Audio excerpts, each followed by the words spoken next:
Many of us feel that our societies are a little or even plain totally unfair. But we have a hard time explaining our sense of injustice to the powers that be in a way that sounds rational and without personal pique or bitterness. That's why we need John Rawls, a 20th century American philosopher who provides us with a fail-proof model for identifying what truly might be unfair and how we might gather support for fixing things. Born in Baltimore, Maryland, USA in 1921, Rawls, nicknamed Jack, was exposed and responded to the injustices of the modern world from a very young age. As a child, he witnessed at first hand shocking poverty in the United States, the death of his brothers from an illness he unwittingly transmitted to them, and the horrors and lawlessness of the Second World War. All this inspired him to go into academia. He wanted to use the power of ideas to change the unjust world he was living in. It was the publication of A Theory of Justice in 1971 that properly made Rawls's name. Having read and widely discussed this book, Bill Clinton was to label Rawls the greatest political philosopher of the 20th century and had him over to the White House for dinner on a regular basis. What then does this exemplar of fairness have to tell the modern world? Firstly, that things as they are now are patently unfair. The statistics all point to the radical unfairness of society. Comparative charts of life expectancy and income projections direct us to a single overwhelming moral.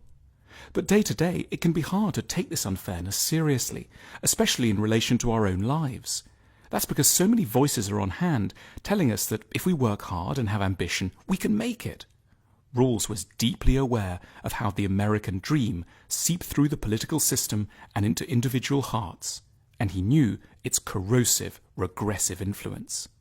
He was a statistician who knew that the rags to riches tales were overall so negligible as not to warrant serious attention by political theorists. Indeed, mentioning them was merely a clever political sleight of hand designed to prevent the powerful from having to undertake the necessary task of reforming society from top to bottom.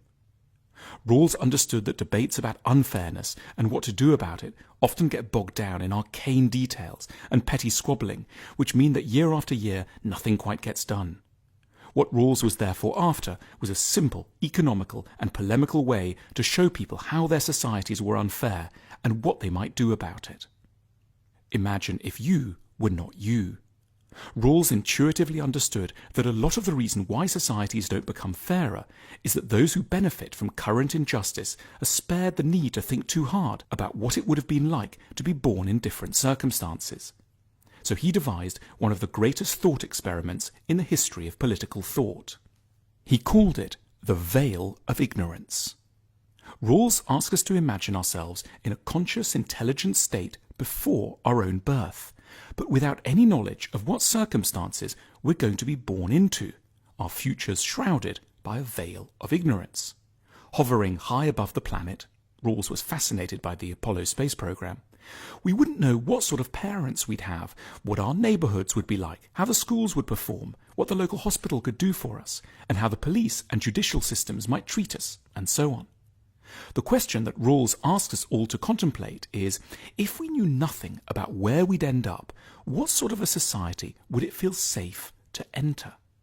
The veil of ignorance stops us thinking about all those who've done quite well and draws our attention to the appalling risks involved in entering, for example, US society as if it were a lottery, without knowing if you'd wind up the child of an orthodontist in Scottsdale, Arizona, or as the offspring of a black single mother in the rougher bits of eastern Detroit.